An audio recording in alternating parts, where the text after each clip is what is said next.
बड़ी खुशी की बात है कि कांग्रेस वर्किंग कमेटी का जो सर्वसम्मति से प्रस्ताव था, जो हम लोगों ने राहुल गांधी जी को आग्रह किया था वर्किंग कमेटी ने, उस आग्रह को उन्होंने स्वीकार किया और कांग्रेस पार्लियामेंट्री पार्टी की चेयरपर्सन सोनिया गांधी जी ने राहुल गांधी जी को नमोनित किया है नेता प्रतिपक्ष के रूप में। राहुल गांधी जी के लीडर ऑफ ऑपोजिशन बनने से न सिर्फ कांग्रेस में, कांग्रेस कार्यकर्ताओं में, लेकिन पूरा विपक्ष, समूचा जो इंडिया अलायंस है, सभी लोगों में एक ऊर्जा का संचार हुआ है। राहुल गांधी जी ने लगातार इस सरकार को चुनौती दी है, पारदर्शिता की लड़ाई लड़ी है, लोगों की आवाज़ बनने का काम किया है, संसद के अंदर और संसद के बाहर। आज जब वो नेता प्रतिपक्ष बने हैं तो उससे विपक्ष की उम्मीदें और बड़ी हैं, लोगों के अंदर विश्वास पैदा हुआ है और लाखों करोड़ों लोग जिन्होंने लोकतंत्र को जीवित रखने के लिए, संविधान को सुरक्षित रखने के लिए इंडिया अलायंस को वोट डाला था, उन लोगों को आज उम्मीद बंधी है कि सदन के अंदर मुस्तैदी से, मजबूती से और सच की लड़ाई लड़ने का काम राहुल गांधी जी करेंगे। उनका नेता विपक्ष बनने पर मैं समझता हूँ जो आने वाली भूमिका होगी उस पर सब लोग नज़र बनाए हुए हैं और पूरा देश आज उम्मीद करता है कि हम सब की बात को रखने का वो काम करेंगे। राहुल गांधी जी के नेता प्रतिपक्ष बनने से न सिर्फ कांग्रेस को ताकत मिलेगी, लेकिन उस सोच को ताकत मिलेगी जो सोच इस देश में अमन, चैन, प्यार, भाईचारा और संविधान को सुरक्षित बनाने का काम करना चाहती है। सरकार का जो रवैया रहा, मैं मानता हूं कि वो सही नहीं था। अभी इस पे अंतिम निर्णय नहीं हो पाया है कि आगे क्या होगा, लेकिन परंपरा ये होती है कि अगर स्पीकर बिना चुनाव के चुना जाता है तो डिप्टी स्पीकर का पद विपक्ष को दिया जाता है। जब यूपीए की सरकार थी तब डिप्टी स्पीकर हमेशा विपक्ष के पास था। मुझे पता नहीं है कि इसमें अंतिम क्या निर्णय लिया गया है, लेकिन स्वस्थ परंपरा ये रही है, जब यूपीए के कार्यकाल था तो स्पीकर सत्ता पक्ष का था और डिप्टी स्पीकर विपक्ष का था। लेकिन इस सरकार का जो गठन हुआ है ये एक मिलीजुली सरकार है और किसी भी दल को पूर्ण बहुमत नहीं मिला। और भाजपा जब चुनाव में गई थी तो 303 सांसद उनके थे, आज वो 240 पे हैं, तो लगभग 65 सांसद बीजेपी के कम हुए हैं। कांग्रेस पार्टी के 55 सांसद थे, 54 सांसद थे, आज 102 सांसद हैं, तो हमारा संख्याबल दुगना हुआ है। तो हमने जो बात रखी जनता के सामने, जो मैनिफेस्टो बनाया, जिन मुद्दों को लेकर हमने चुनाव लड़ने का काम किया, उन सिद्धांतों को, उन मुद्दों को, उन इश्यूज़ को, मैनिफेस्टो को हमारे को जनता ने पसंद किया। ये बात सही है कि सरकार दोबारा एनडीए की बनी है, लेकिन भविष्य में क्या होगा मैं नहीं जानता हूँ।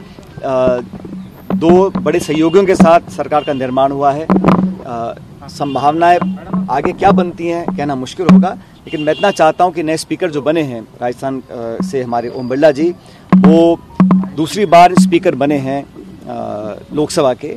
मैं उम्मीद करता हूं कि वो, जैसा राहुल गांधी जी ने कहा, कि वो निष्पक्षता से काम करेंगे और स्पीकर होने का जो दायित्व होता है उसका मतलब होता है कि प्रत्येक दल को, प्रत्येक सदस्य को बराबरी का मौका मिले और विपक्ष को अपनी बात रखने का पूरा जो उनका दायित्व है उसको पूरा करने का उनको अवसर प्रदान करें। मैं उम्मीद करता हूं कि उनका कार्यकाल कामयाब रहेगा, लेकिन विपक्ष को, खासकर उन लोगों को जो अपनी बात रखना चाहते हैं सदन के अंदर, वो खुलापन उनको महसूस होगा ओम बिरला जी के कार्यकाल में। आज देश में जो सबसे बड़ा मुद्दा चल रहा है वो नीट की परीक्षा का मामला है और आप सब जानते हैं कि इस परीक्षा के विवादित होने के कारण लाखों करोड़ों लोगों को, खासकर नौजवानों को बहुत बड़ा सदमा लगा है और नौजवानों के अंदर जो विश्वास है प्रक्रिया पर, परीक्षा की प्रणाली पर, उस पर बहुत बड़ा सवाल खड़ा हो गया है। और केंद्र सरकार ने जिस तरह शुरू में एक अड़ियल रवैया अपनाया था और बात को मानने से इनकार किया था, अंत में उनको गलती स्वीकार करनी पड़ी, लेकिन अभी तक इस पर जिम्मेदारी तय नहीं की गई है। इस तरह का विश्वासघात, इस तरह का लीपापोती कर कर बचाव करना, ये मैं समझता हूँ शोभा नहीं देता। और नीट वाला इशू है, बाकी जो परीक्षा कैंसिल करी गई हैं, लगातार लोगों में भ्रम फैल रहा है कि हमारा भविष्य सुरक्षित नहीं है। और इस देश में आज रिकॉर्ड अनएम्प्लॉयमेंट है। आज़ाद भारत के इतिहास में सबसे ज़्यादा अगर आज कहीं बेरोज़गारी है, शिक्षित बेरोजगारी है, तो आज के समय पर है। उसका समाधान ढूंढने के लिए सरकार को काम करना चाहिए था। ये वो सरकार है चुनाव लड़ने से पहले अपने 100 दिन की योजना बना रही थी और ये इतना ओवर कॉन्फिडेंस में काम कर रहे थे, लेकिन जो सबसे महत्वपूर्ण हमारे समाज का हिस्सा है, नौजवान वर्ग है, उनके साथ उन्होंने एक तरह से विश्वासघात किया है। तो इस पर उन्हें पूरी कार्रवाई करनी चाहिए और संकोच नहीं करना चाहिए। कोई कितना बड़ा व्यक्ति भी हो, लेकिन इसकी तह तक पहुंचकर जो लोग इसलिए जिम्मेदार हैं उस पर कार्रवाई करनी चाहिए और लोगों को आश्वस्त करना चाहिए। मुझे लगता है कि सदन के अंदर न सिर्फ राहुल गांधी जी लेकिन समूचा विपक्ष इस बात को उठाएगा। और ये बात पॉलिटिकल नहीं है, क्योंकि इतने बड़े पैमाने पर इतना बड़ा घपला पहली बार हुआ है और अलग अलग तथ्य सामने आ रहे हैं। जांच के बाद और तथ्य सामने आएंगे, लेकिन सरकार को इस पर पूरी ओवरसाइट रखनी चाहिए और समय समय पर जनता को सूचित करना चाहिए कि उन्होंने क्या कार्रवाई करी है। जहां गलती उसको स्वीकार करना चाहिए। और ये बहुत बड़ा मैं समझता हूं सरकार से लैप्स हुआ है। जिस तरह नीट की परीक्षा का जो प्रकरण सामने आया है और बाकी जो परीक्षाओं को कैंसिल किया जा रहा है, उस बात का प्रतीक है कि कहीं ना कहीं सिस्टमैटिक फेलियर है। 10 साल से सरकार सत्ता में रही और बहुत सारे आपने स्लोगन्स दिए, भाषण दिए और युवाओं के नाम पर वोट भी लिया। आप परीक्षा पे चर्चा, चाय पे चर्चा, एग्जाम पर चर्चा, लेकिन जो विश्वसनीयता थी उसको करने का चूक हुई है।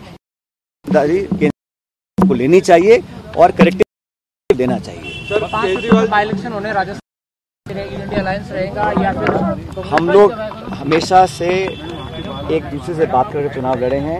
इंडिया अलायंस पहले भी मजबूत था, आज भी मजबूत है और आने वाले समय में और मजबूत होगा। जहाँ जहाँ चुनाव होंगे वहाँ पहले से ही हम लोग अपने सीट जीते हुए थे। इस बार हम और अधिक मार्जिन से सीट जीत कर आएंगे, क्योंकि राज्य सरकार का पिछले कुछ महीनों का जो कार्यकाल है, जो प्रदेश में हालात बने हुए हैं बिजली के, पानी के, लोग परेशान हैं और सरकार में कहने का उलझन मुझे दिखती है। तो जनता को अगर मूलभूत सुविधाएं दिलाने में सरकार नाकामयाब हो रही है तो उसका परिणाम भी चुनाव में आएगा और उपचुनाव भी मैं समझता हूँ बहुत मजबूती से हम लोग लड़ेंगे और लोग जीतेंगे। और अभी जो कार्रवाई हुई है कोटा में, पॉलिटिकल पार्टी परमिशन लेने के बाद अपना आंदोलन कर रही है। आंदोलन किसके लिए कर रही है? बिजली पानी के लिए कर रही है। तो बजाय इसके कि जनता को राहत दें, इस प्रकार की आक्रामक कार्रवाई करना प्रमुख विपक्षी पार्टी के साथ, प्रदेश अध्यक्ष के साथ, नेता प्रतिपक्ष के साथ, मैं समझता हूँ ठीक नहीं है। क्योंकि परमिशन के बाद वो धरना वहाँ किया गया और धरने पर जो हम लोगों ने बात रखी उसका संज्ञान लेकर जनता को सुविधा देने का काम सरकार को करना चाहिए। बजाय इसके कि हम बिजली पानी की राहत दें, हम अपने विरोधियों पर आक्रमण करें, उन पर FIR रजिस्टर कर लें। तो ये राजस्थान में इस प्रकार का माहौल पहले कभी हुआ नहीं है और होना भी नहीं चाहिए और ये ठीक नहीं है। और मुझे लगता है कि इस पर कहीं ना कहीं सरकार का जो काम करने का तरीका है वो भी सवाल निशान में आके खड़ा होता है। सर, ये निर्वाचन है जो DNA की जांच की बात की राजकुमार गांव में टीस लिखी, पिछली बार जो 150 सांसद एक साथ निलंबित किए गए, एक पक्षीय विधेयक पारित कराए गए। तो आज सदन में कहा गया ना, जब स्पीकर महोदय के निर्वाचन पर बधाई दी जा रही थी तो कहा गया कि पिछली लोकसभा में जब 147 सांसदों को एक दिन में निलंबित किया गया, वो इतिहास के लिए काला दिवस था। तो हम लोग तो संविधान को, लोकतांत्रिक परंपराओं को, पार्लियामेंट्री जो प्रोसीजर्स हैं उसको हमेशा सबसे ऊपर रखते हैं। और जैसे मैंने कहा, मैं उम्मीद करता हूं कि इस वाले कार्यकाल में उस प्रकार की घटनाएं नहीं होंगी, सबको बोलने का मौका दिया जाएगा। और विपक्ष का संख्या बल जो आज है वो पिछले लोकसभा से बहुत ज़्यादा है। मतलब बहुत सारे लोगों ने इंडिया अलायंस को वोट डाला है और सत्ता पक्ष में विपक्ष में कोई बहुत ज़्यादा गैप नहीं है। इसलिए मनमानी तरीके से काम करना, एक तरफा कार्रवाई करना, मनमानी अपनी जबरदस्ती करना, उस प्रकार की कार्रवाई मैं समझता हूँ सरकार नहीं कर पाएगी। उसका ध्यान भी मुझे लगता है स्पीकर को रखना चाहिए। केजरीवाल जी को CBI ने वापस से अरेस्ट किया है और 5 दिन का रिमांड दिया। देखिए, मैं कह रहा हूँ ये तो कोर्ट की कार्रवाई है, लेकिन सब समझ रहे हैं कि पिछली सरकार के कार्यकाल में जो दमनकारी अपनी नीतियाँ अपनाई थी उसमें एजेंसी का दुरुपयोग किया गया था और शायद ही कोई भारत सरकार की एजेंसी थी जिसका दुरुपयोग नहीं किया गया। लेकिन इस चुनाव के परिणाम से सरकार को जनता ने आईना दिखाया है कि आप बेवजह सरकारी एजेंसी का दुरुपयोग नहीं करिएगा और लोगों को दबाने का, विपक्ष की आवाज़ को कुचलने का काम सरकार नहीं करे। ये संदेश स्पष्ट है और मैं मानता हूं कि इस लोकसभा चुनाव में सरकार का निर्माण होना, हार जीत होना, आंकड़े आना अलग बात है, लेकिन जो सबसे बड़ा संदेश है वो संदेश ये है कि स्टेट पावर का, स्टेट एजेंसीज का, सरकार की ताकत का धड़ल्ले से जो मिसयूज़ किया गया, जो लापरवाही से उसका मिसयूज़ किया गया, उस पर अंकुश लगाने का काम सरकार को करना चाहिए। और जनता ने ये भी कहा, विपक्ष ने कहा कि संविधान की जो मूल भावनाएं हैं उसको कहीं ना कहीं ठेस पहुंचाने का काम ये सरकार कर सकती है। जनता ने इंडिया अलायंस और कांग्रेस के तमाम विपक्ष के नेताओं को आपने देखा होगा, हम सब यही बात बोल रहे थे, हमारी बात को बहुत हद तक लोगों ने स्वीकार किया है। सर, विधानसभा का सत्र शुरू होने वाला है। जीती है कांग्रेस ने राजस्थान में, बड़ी इंप्रूवमेंट है। क्या आपको लगता है कि अच्छा साइन है कांग्रेस के लिए 2028 के लिए? भाई हम लोगों ने बहुत अच्छा परफॉर्म किया है, तभी तो हमारा संख्या दुगना हुआ है। हम महाराष्ट्र में, हरियाणा में, राजस्थान में, हर जगह हमारी संख्या बड़ी है। और मैं हमेशा से कहता हूं, जहां पर बीजेपी कांग्रेस का 1-to-1 कॉन्टेस्ट है, वहां पर कांग्रेस का स्ट्राइक रेट पहले से बहुत बेहतर हुआ है। इसलिए हम लोग आज इजाफे में हैं। हम लोग 100 से ऊपर हमारे सांसद जीत कर आए हैं, तो ये शुभ संकेत है। आने वाले समय में चुनाव हरियाणा में है, महाराष्ट्र में है, वहाँ की तैयारी हो रही है।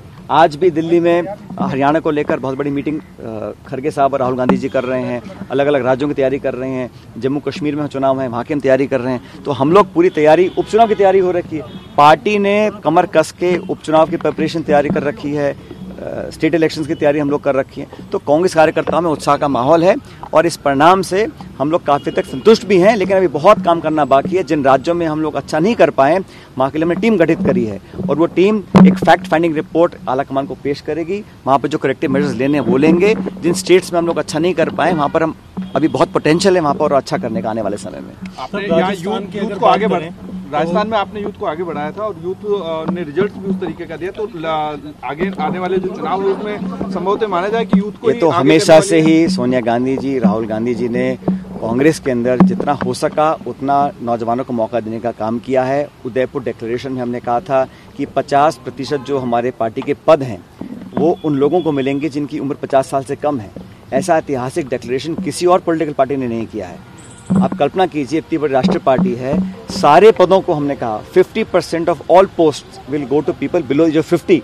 इतना बड़ा युवाओं के प्रति हमारा जो कमिटमेंट है उसको लोगों ने स्वीकार किया है। इसीलिए राजस्थान समेत अनेक राज्यों में नए लोगों को मौका बार बार हम लोग दे रहे हैं और जनता भी हमारे निर्णय का स्वीकार कर उसका पुरस्कारित कर रही है। राजस्थान में संगठन को लेकर के अगर देखा जाए तो जो चुनाव के नतीजे हैं, इसमें संगठन में बड़े बदलाव देखने को मिलेंगे, कुछ नए चेंजेस? नहीं, देखो ऐसा है, ऐसा कुछ नहीं है। अलग अलग समय पर राज्य में राष्ट्रीय लेवल पर बदलाव होते रहते हैं। जहाँ जहाँ डिमांड आती है, रिक्वायरमेंट होती है और किस व्यक्ति से क्या जिम्मेदारी से उसका रोल निभाना है, ये आलाकमान तय करता है। हम में से किसी को जो भी पद दिया जा रहा है उसमें हम लोग मिलकर काम कर रहे हैं। लेकिन ये बात सच है कि राहुल गांधी जी ने जिस प्रकार से पूरे देश में लोगों के अंदर एक अलग जगाई है, इस यात्रा के माध्यम से राहुल गांधी जी की भारत जोड़ो यात्रा, जो मैं समझता हूँ एक इतिहास में किसी और नेता ने इतनी बड़ी यात्रा नहीं निकाली थी। उस यात्रा से एक संदेश गया था कि देश में जो माहौल है उसको बेहतर करने के लिए जो टकराव पैदा किया गया, जो आपस में बंटवारा किया गया, जो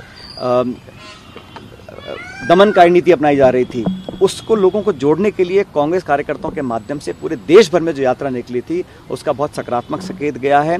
और दोनों यात्राओं में मैं समझता हूँ लगभग 10,000 किलोमीटर की यात्रा निकली है।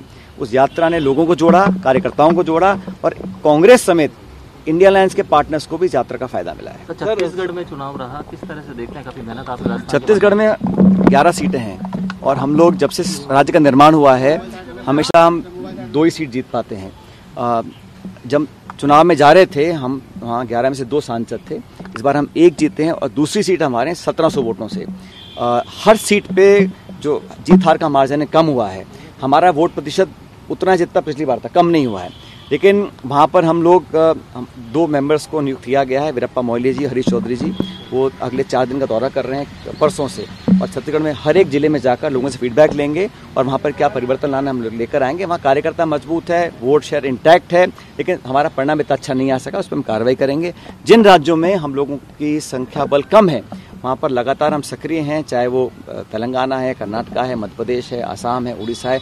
उन सभी स्टेट्स पर हम लोग रिपोर्ट लेकर तुरंत प्रभाव से वहाँ पर चेंजेस भी लेकर आएंगे जो हमें लगता है कि अनिवार्य हैं और लोगों को और आगे बढ़ने का मौका मिलेगा। सर, एक आदिवासियों को लेकर बयान आया था डीएनए जांच के लिए यहाँ के नेता। मैंने कहा ना, जो सबसे बेस्ट उम्मीदवार थे पार्टी ने उम्मीदवार दिए और आप सब लोग जो एग्जिट पोल निकालते थे उस एग्जिट पोल को भी अब लोग याद नहीं कर रहे हैं। आप लोग सब अलग अलग बातें बोलते थे, जब हम बोलते थे तो आप लोग हमारा मजाक उड़ाते थे। आज परिस्थिति ये हो गई है कि आपको सवाल पूछना पड़ रहा है। मैं आपसे पूछूं कि आपने तो हमें 0 कहा था, 2 कहा था, 4 कहा था, हम जीते हैं 11-25 में से और पिछली बार हम 1 भी सीट नहीं जीत पाए थे। तो बड़ा परिवर्तन है, ये रिफ्लेक्शन है केंद्र सरकार और राज्य सरकार की पॉलिसीज का, उनकी गवर्नेंस का, उनके काम करने के तरीके का। और कांग्रेस में हमारे उम्मीदवारों का चयन, हमारा कैंपेन स्ट्रैटेजी, हमारा नैरेटिव, हमारा मैनिफेस्टो और सब नेताओं का जो सामूहिक योगदान रहा, उसके कारण हम लोग 11 सीटों पर भाजपा को हरा पाए।